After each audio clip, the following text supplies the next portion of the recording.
I didn't want to go. I remember the silence in the hangar when the directive came through. Not the kind of silence that descends naturally, but the sort that feels staged, deliberate. The low hum of the fluorescence above seemed louder than usual, as if mocking my hesitation. Priority anomaly, the message read. Voyager 2, repeating transmission received at 0316 UTC. No signature, no elaboration, only coordinates and a clearance code I hadn't seen since the Reykjavik. Protocols. That was over a decade ago. They call it Base Borealis. You won't find it on any official map, buried somewhere within the permafrost belt north of Tromsø. It's less a facility and more a wound in the earth, an incision so deep and cold it never quite heals. The elevator alone takes 7 minutes to descend. No windows, no natural light. Time bends oddly in places like this, something about the distance from the sky, or maybe it's just what isolation does to the mind. The first thing I noticed was the smell. Not rot, exactly. More like metal, left too long in stagnant water. It clung to the air, coating my throat with every breath. The second thing was how few people were present. A skeleton crew of 12. No introductions, no pleasantries. Everyone seemed preoccupied, eyes sunken, skin pale with sleeplessness. The signal had arrived 3 days before me. An irregular burst, 9 seconds long. Recorded by Voyager 2's low-band telemetry, it was flagged not because of its content, but its context. The probe, as of its last known trajectory, should have been coasting through interstellar space, well beyond the influence of any known planetary body. Yet the signal was traced back to within Neptune's orbital boundary, as if the probe had returned. That night, in my assigned quarters, I played the audio file. At first, it was static, the kind of noise you expect from deep space, thermal hiss, cosmic microwave background interference. But then, a pause. Not a silence, but a vacuum, something that sucked the room in with it. Then came the pattern. 3 pulses, sharp and uneven, like a heartbeat trying to mimic language. Then a sound I cannot name nor replicate. Organic, maybe. Wet, rhythmic, almost deliberate. I didn't sleep. Not from fear, at least not initially. It was something else. A pressure in the skull. The sense that something in that sound had bypassed my ears entirely and planted itself somewhere deeper. I kept seeing shapes in the corners of my vision, like driftwood or bones, slowly turning in invisible tides. The next morning, I met with Hannes, the comms tech. He showed me the spectrograms. The waveform was wrong, too symmetrical, folded in on itself in places. One section actually looped backward, yet played forward, like it was both echo and origin. I asked if it could have been interference, a feedback anomaly. He just shook his head. The probe's systems are too degraded to maintain this kind of precision, he said. But somehow it did, or something used it to. In the observation chamber, the signal played on a continuous loop through a narrowband speaker array. No one stayed there long. I tried. I lasted 47 minutes, 7. Somewhere around the 30 mark, the walls seemed to pulse with the sound, contracting subtly with each burst. It felt like the room itself was breathing. At dinner, no one spoke of it. Conversations hovered instead around supply issues, old fieldwork stories, the temperature fluctuations in Sector 3B. But every now and then, someone would glance toward the main corridor, where the sound could faintly be heard, like a heartbeat echoing through the steel bones of the base. By the 3rd day, anomalies had begun. Minor at first, instruments flickering, clocks falling out of sync, data logs showing entries from days that hadn't occurred yet. A researcher, Mira, I think, claimed she saw the hallway stretch longer than it should have. Said she walked for 5 minutes before realizing she hadn't passed a single door. I've seen these effects before. Temporal dissonance, sensory warping, usually side effects of EM bleed or isolation psychosis. But this was something else. There was intent behind it. like the signal was testing boundaries, seeing what it could reach. I made the mistake of playing the file through an analog spectrograph, an old device we sometimes use to visualize layered harmonics. As the printout fed through, the lines began to spiral, not artistically, not metaphorically. I mean that literally. The ink curled on the paper, forming vortices that defied geometry. One of them almost resembled an eye. Not human, something older. I should have stopped then. I should have reported it. But I didn't. There's a term we use in signal analysis: echo latency, the time it takes for a signal to return from an object. But this signal didn't echo. It waited. And that waiting, those 3 seconds of silence at the end of every cycle, feels longer now. As if something is getting closer. Or maybe it's me. I keep hearing things in the gaps. Not voices exactly, but textures of thought, like the weight of meaning without the words, a pressure behind the eyes, a feeling like something vast and hollow is leaning against the thin membrane of reality. I write this now not out of fear, but necessity. I need to see these thoughts externalized, anchored, because part of me no longer trusts the internal voice. The signal has changed since I arrived. The waveform is the same, but the emotion is different. Like it's expectant. I don't know what we received out there beyond Neptune, but I can no longer say with certainty that it was meant to be found, or that it was the only thing listening. It took me hours to realize I'd stopped thinking in words. Somewhere between my 3rd and 4th pass through the signal's harmonic overlays, language gave way to pure shape.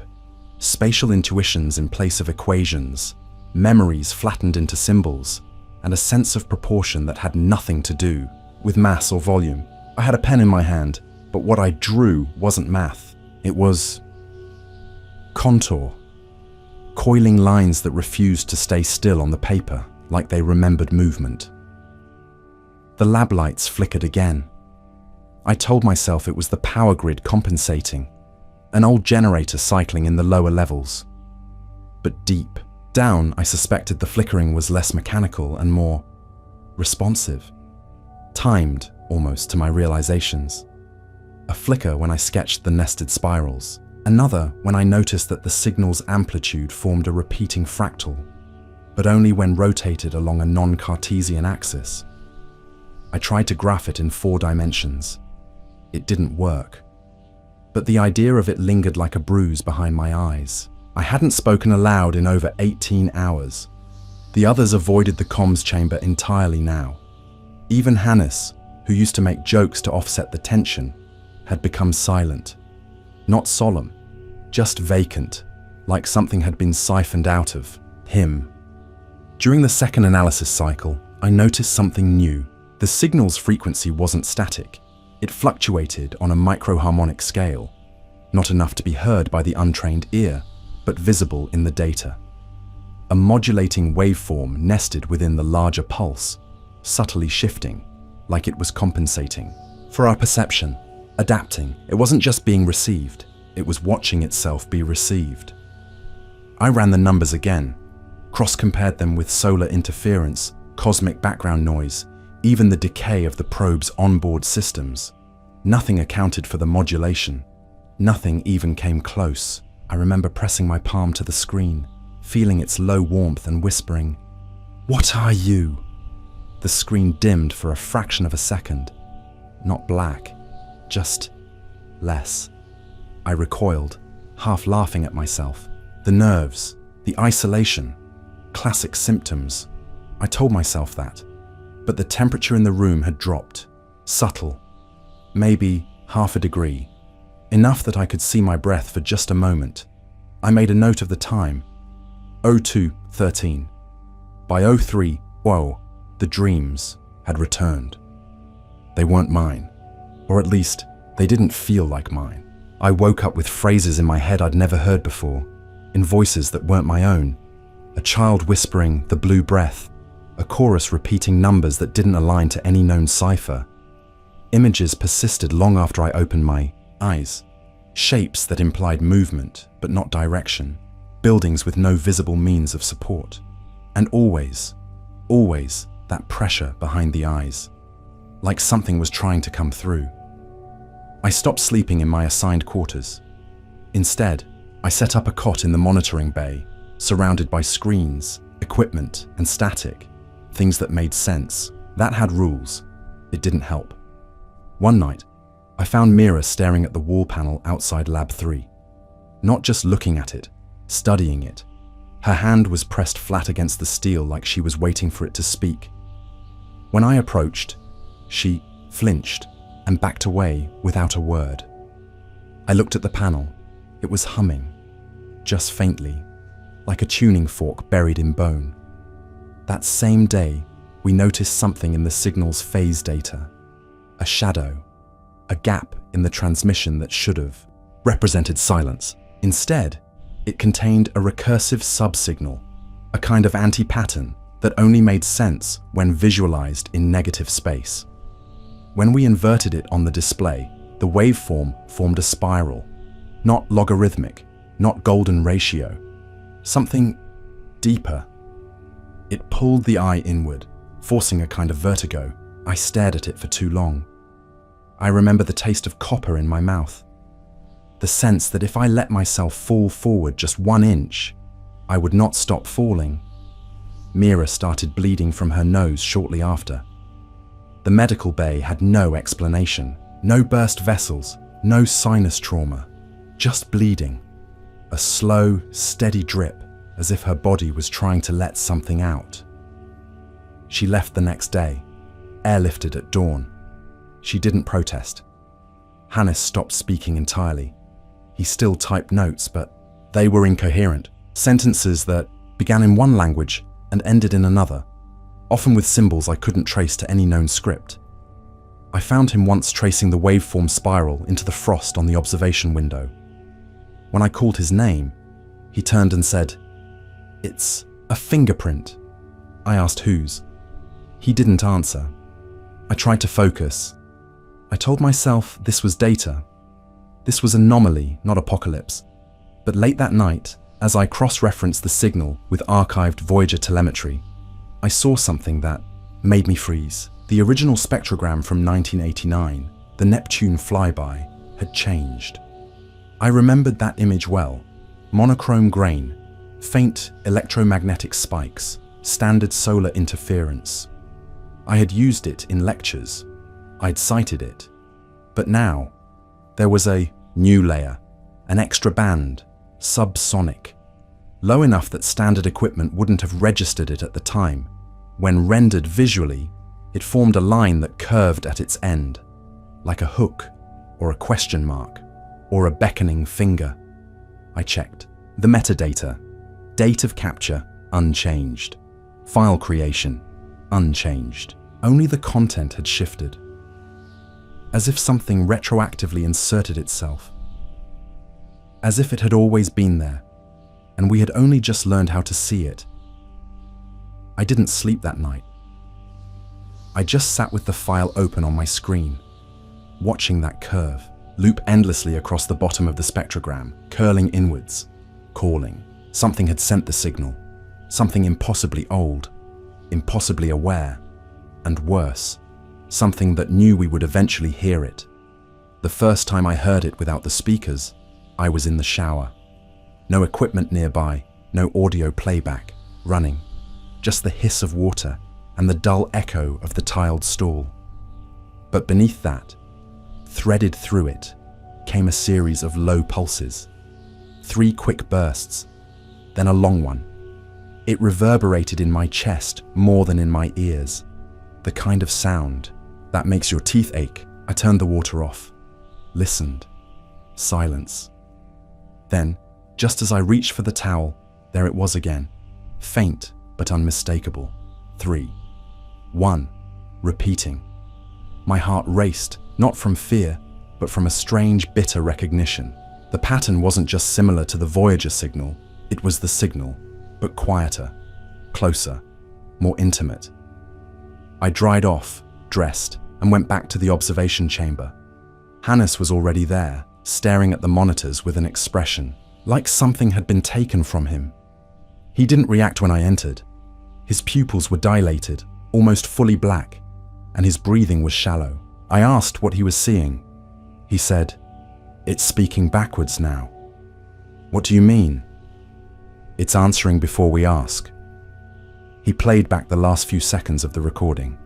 It didn't sound reversed, but there was a distortion at the tail end, like something dragging across the tape, a warping of tone, as if the waveform were being bent around an unseen gravity. I couldn't explain it. I couldn't even describe it. But something in my bones understood. It wasn't merely audio anymore. It was method, a blueprint in disguise. Over the next 12 hours, I stopped trusting the monitors. Not because they malfunctioned. On the contrary, the data became too precise.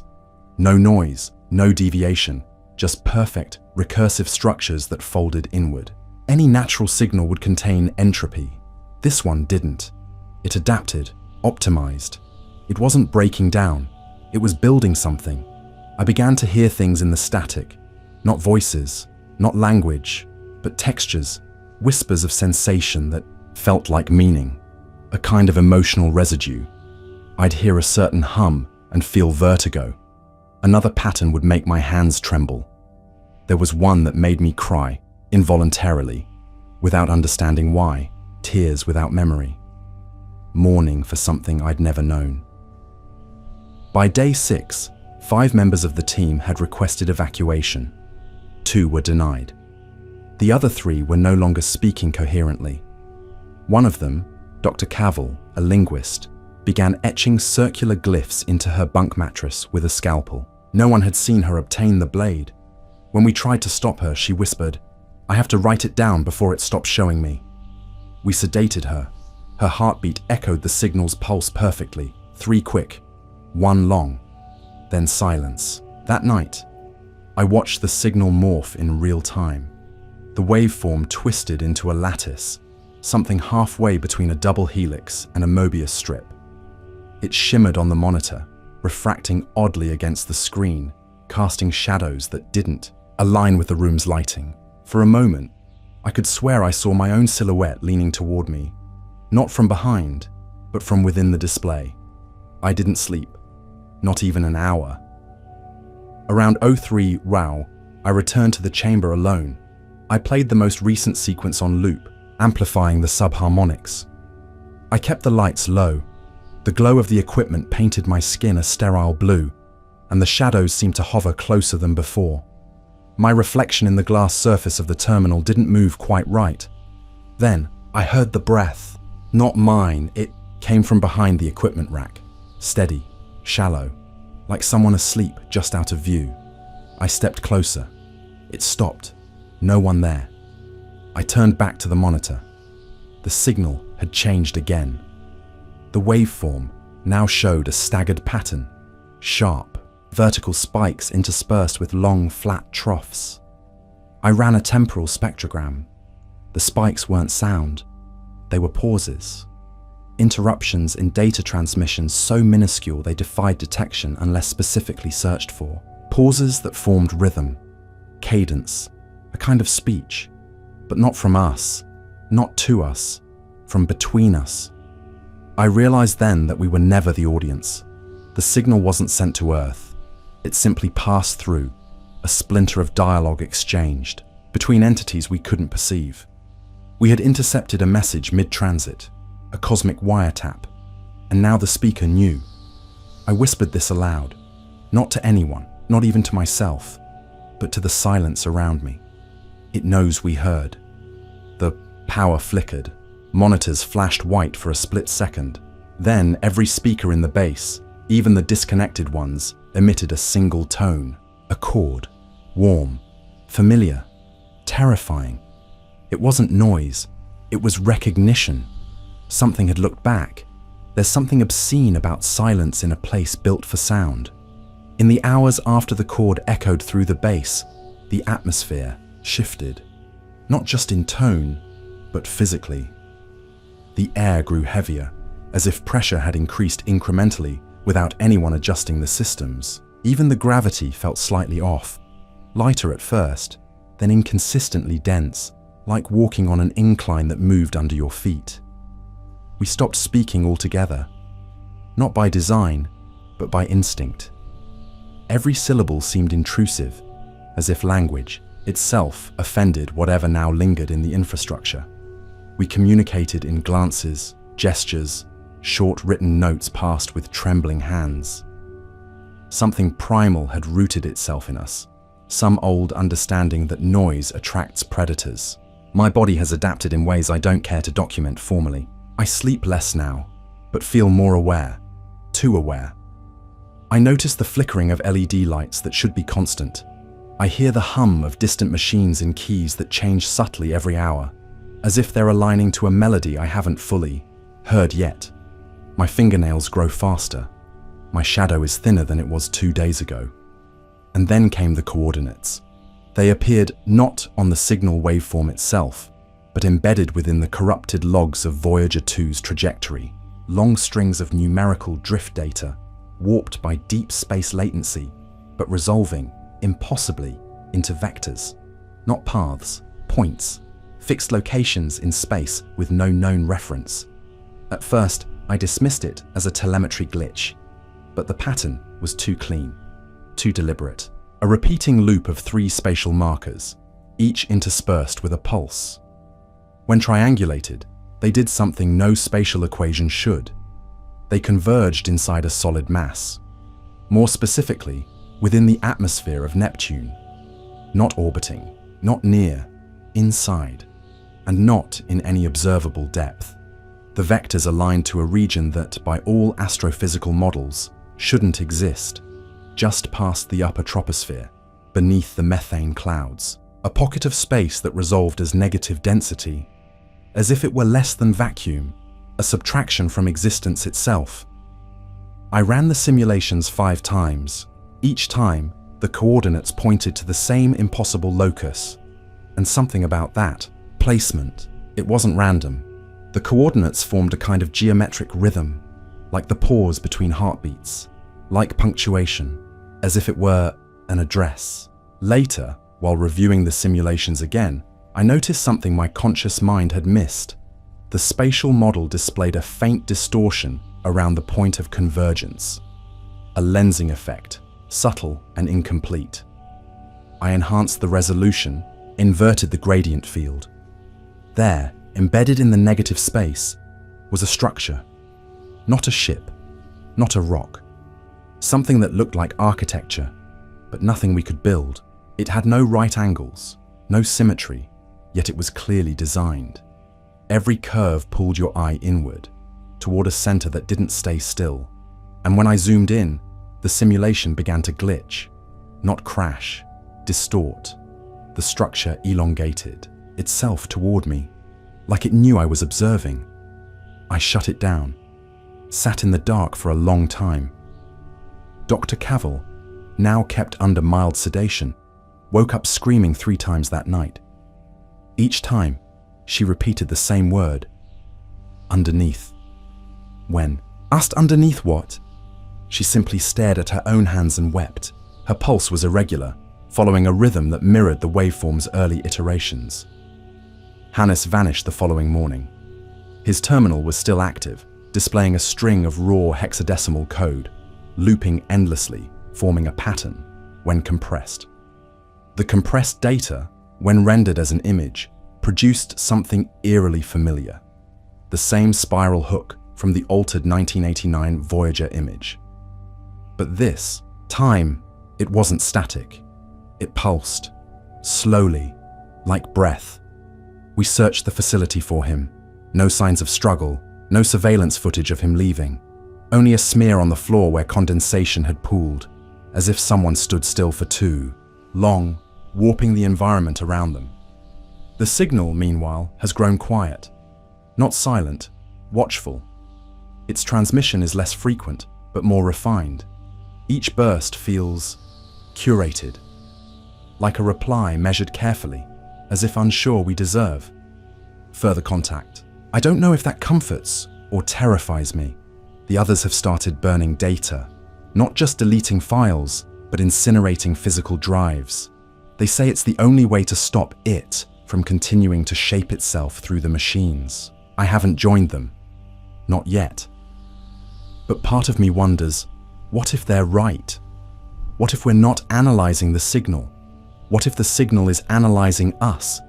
Each coordinate, each distortion, each burst of data, it feels less like a message and more like a scan, a probe, measuring variables we don't even know we possess. And something about that structure in Neptune's atmosphere, it doesn't feel abandoned.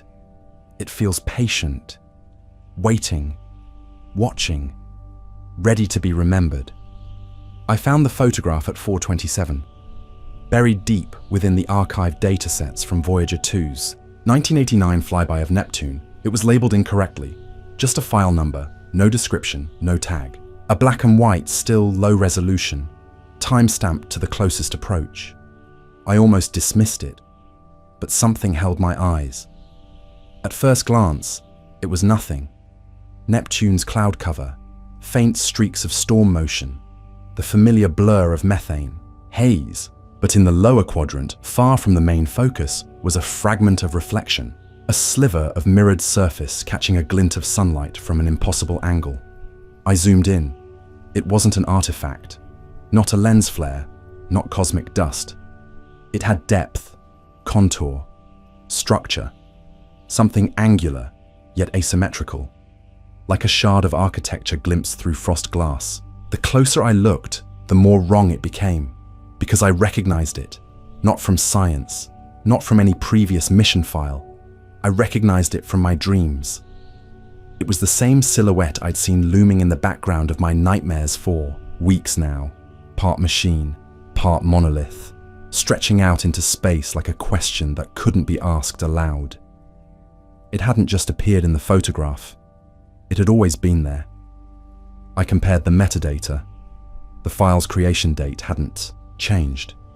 The checksum matched the official copy on the NASA servers, but the contents were different, as though my very act of observing had made it real. No one else believed me, not out loud, at least. One of the younger techs, name forgotten, tried to rationalize it. Maybe you're remembering something you saw subconsciously and assigning meaning retroactively, he said. But he didn't. Look me in the eye when he said it. He was sweating too, and his hands trembled when he reached for the drive. By noon, the spiral had returned. Not in the signal this time, but in the base itself. Corridors seemed longer, doorways subtly misaligned. You'd turn a corner expecting a room, and find another corridor that hadn't existed on any of the schematics. We tried measuring distances, laser rangefinders, sonar pings, but none of the results matched. The geometry of the facility was drifting, and in the drift, it whispered, not audibly, but in presence, in how the fluorescent lights hummed slightly off-key, or how the walls seemed to pulse when you looked away. Something about the structure had begun to align with the signal itself, as if our facility had become an amplifier, a chamber tuned to receive, worse, resonate. I stopped checking the clocks. They'd already begun to desynchronize anyway. My watch ran fast. The base computers ran slow. Internal chronometers on the spectrograph equipment showed negative, time drift, which should be impossible. One of the engineers claimed he aged 2 days in a 6-hour window, but bloodwork showed nothing conclusive. He laughed when he said it, then cried, then sat motionless for an hour staring at the emergency exit that no longer led outside. I tried to re-isolate the signal. I wanted to separate it from our systems, to contain its reach, but it was too late. It had already rewritten core directories, embedding itself into places it didn't belong. Climate control, waste filtration, even personal logs. One of my own diary entries had been replaced with a block of symbols I didn't recognize. I stared at them for an hour. I don't remember reading, but I remember understanding. The language wasn't phonetic, it was instructive. Each glyph, a trigger, a suggestion not of action but of pattern, like being shown how to breathe a new way, like being taught how to fold thought differently. I felt my brain try to comply, I stopped reading. By that evening, no one slept, or if they did, they didn't return whole. Dr. Alvin was the first to say it aloud. It's not a signal, it's a seed. A seed, he explained, that grows inside perception. Not a virus, not a parasite, but an idea, a design. Something planted in the mind, germinating through interpretation. The more we studied it, the more we understood. And the more it understood us. We'd made ourselves fertile soil. That's when we lost external comms. The satellite uplink was still operational, on paper, but every attempt to transmit bounced back, as if the message went out and was immediately reflected inward. An echo chamber with no escape. We weren't broadcasting anymore. We were looped, and yet the signal continued, pulsing softly, calmly, as if waiting. I sat alone in the central monitoring room that night. Lights dimmed, systems quiet. The signal played once every 108 seconds. Each time, a new variation. Subtle, iterative, like steps in a ladder being built, rung by rung. I opened the photograph again, zoomed in. There, beyond Neptune's curve, the reflection had changed. The shape had grown longer, closer, not visibly moving, just more present, like something slowly turning its face toward you. It had eyes, not physical ones, not biological, but awareness. It wasn't a reflection, it was a recognition. And in that moment, I understood something too vast to speak aloud. Voyager hadn't discovered the signal, it had carried it back. The lights died at 0211, no warning, no flicker, just absence. One moment I was alone in the data chamber, surrounded by the soft glow of monitors and the hum of hard drives. The next, I was submerged in absolute blackness, not the kind found in power outages or unlit tunnels, but something heavier, a darkness that felt full, like a dense fluid pressing against my skin, entering through pores I'd forgotten I had.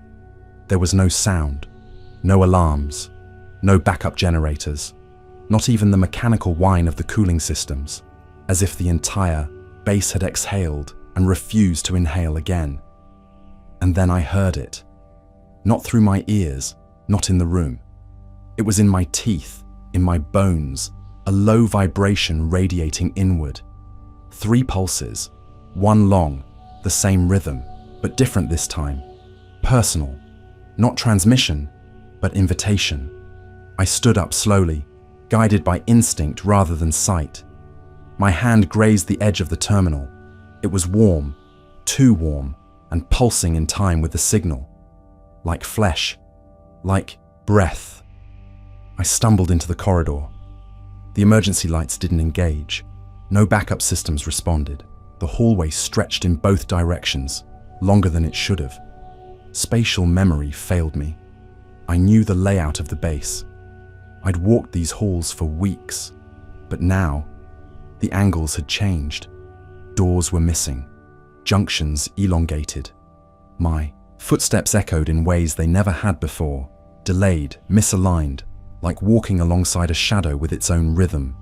A low glow appeared ahead, pale blue, not electric, organic, like bioluminescence filtered through water.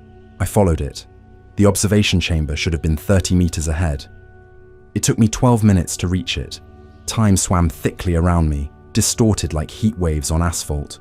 My limbs felt both heavier and lighter, depending on weather. I moved or stood still. Inside the chamber, something waited. Not a presence, not at first, just shapes, movement, light bending around impossible forms. The air was denser here, and smelled faintly of ozone and something older, like wet stone left in a sealed crypt. The monitors were all on, every one of them. Despite the outage, each displayed the same image, the waveform, but it had changed again, no longer linear. Now it spiraled outward, recursive and branching, like the vascular system of some massive organism. And in the center, something new, an aperture. a void that rotated against the direction of the waveform's pulse, like a mouth forming around. Silence. I couldn't look away. My reflection in the screen didn't match my movements.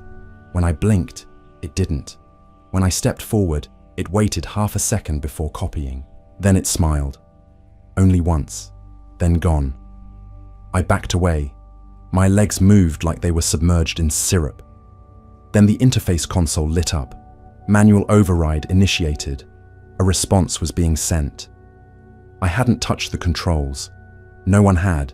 The signal was replying to itself. A low whine filled the room, ultrasonic but penetrating. My vision warped, edges bending inward. On the center screen, the waveform condensed, shrunk, folded in on itself like a collapsing star. In its place appeared a glyph, one I'd seen carved into Cavel's mattress, one I'd traced unknowingly in the condensation on my window. It wasn't just a symbol, it was a command. I don't know what it did, but I know what followed. The base shook, not violently, not enough to be structural, but with a rhythm, a resonance. Every panel, every pipe, every breath in my lungs synchronized. My body moved slightly without me, a twitch, a ripple in my spine. The door behind me opened. On its own, beyond it, the room was wrong, not destroyed, changed. The floor was glassy, as if heat-treated. Walls bent at unfamiliar angles, curving inward like ribs. The lights were on, but not fluorescent. They glowed with the same pale blue from before, like moonlight filtered through deep ice. And in the center stood something tall, motionless, humanoid only in proportion. Its surface was smooth, metallic, but moved like skin. No face, no features, just angles. Endless folding angles. It didn't breathe, but I felt it thinking. The moment I looked at it, every memory I'd ever buried surfaced at once. Grief I didn't know I carried. Names I'd forgotten. Sights I couldn't have seen. It reached backward through my mind like fingers sliding into water, pulling up what I was like sediment. I opened my mouth. No sound came out. It tilted slightly. No movement, just transition. One instant it was still. The next, it had changed. Orientation without crossing space, like a frame removed from a reel. Then, nothing. Darkness again. I woke hours later, or what felt like hours, on the floor of my bunk.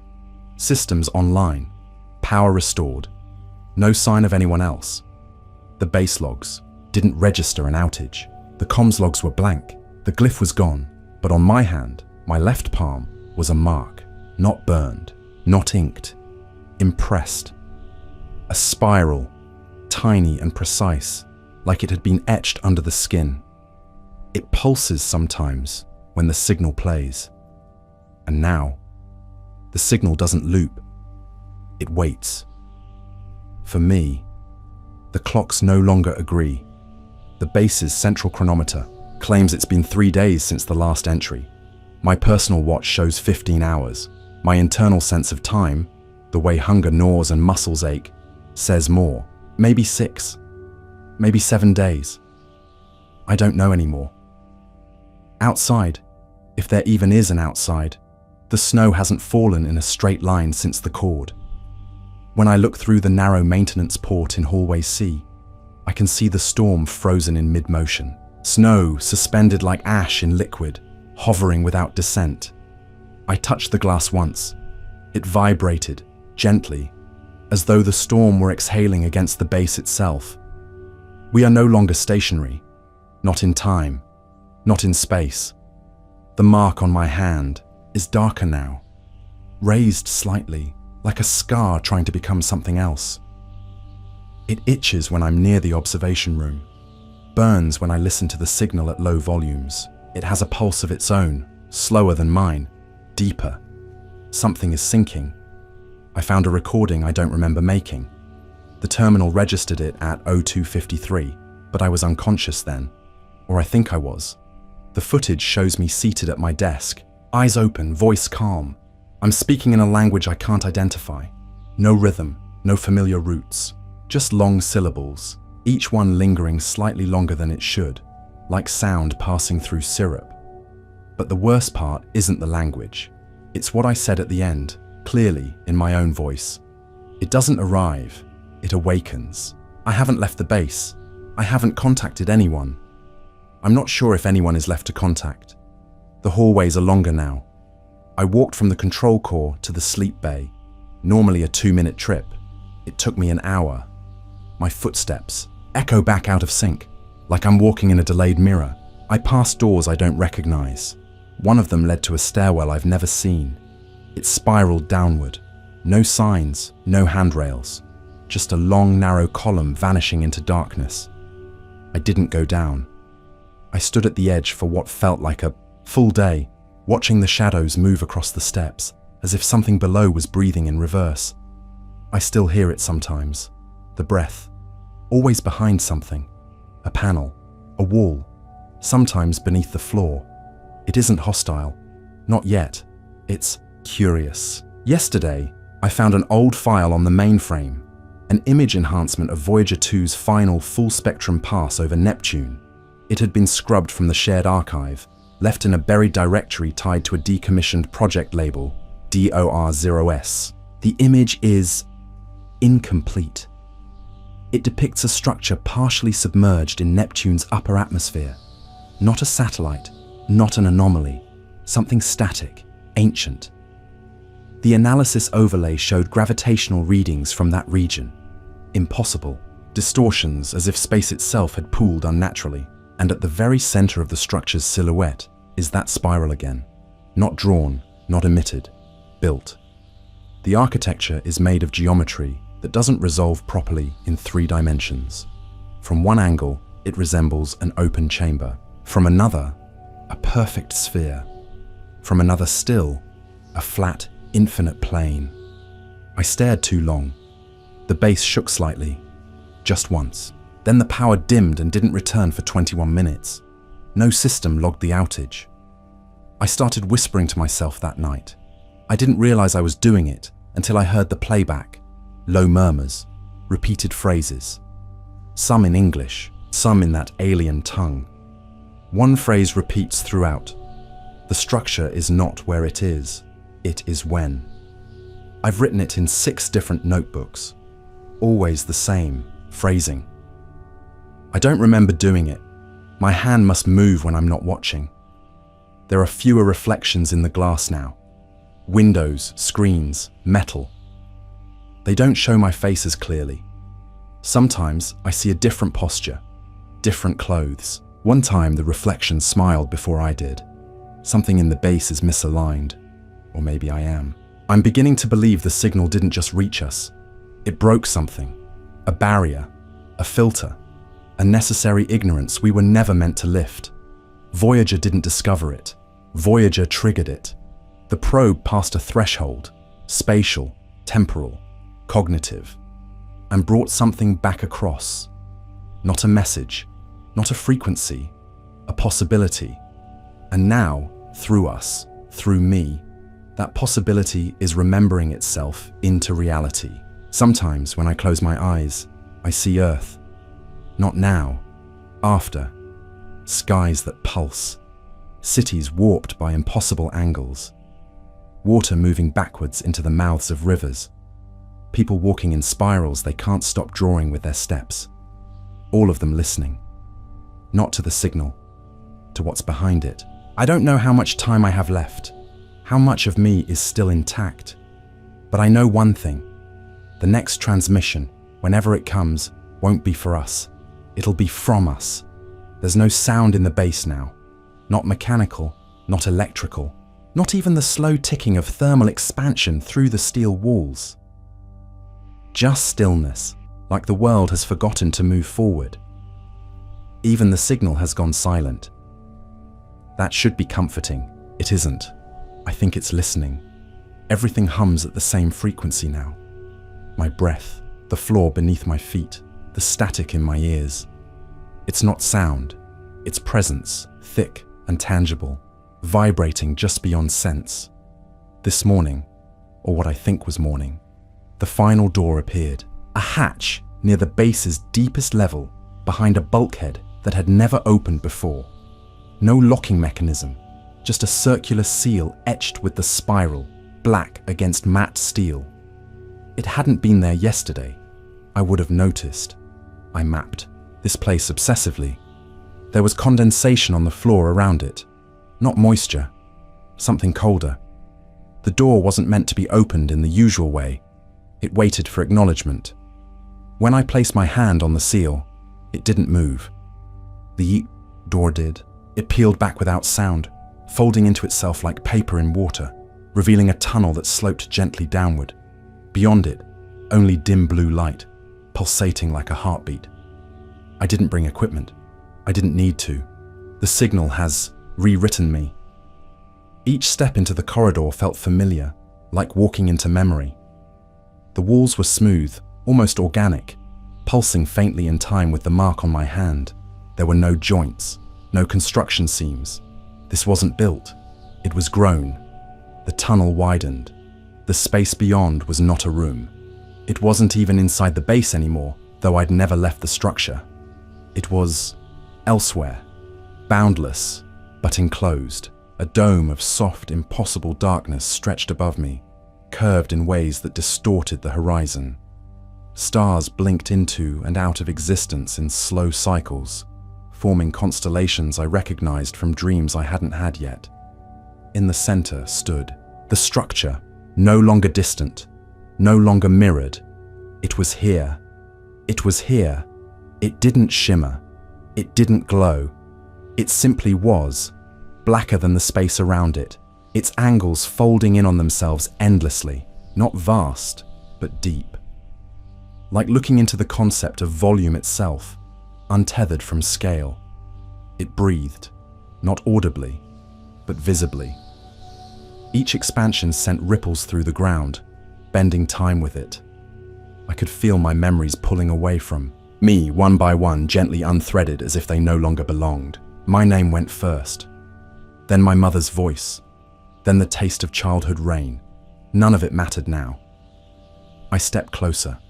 At the base of the structure, etched into the floor, was a depression shaped like my hand. Smaller than I remembered my hand being. More precise. I didn't hesitate. I placed my palm down.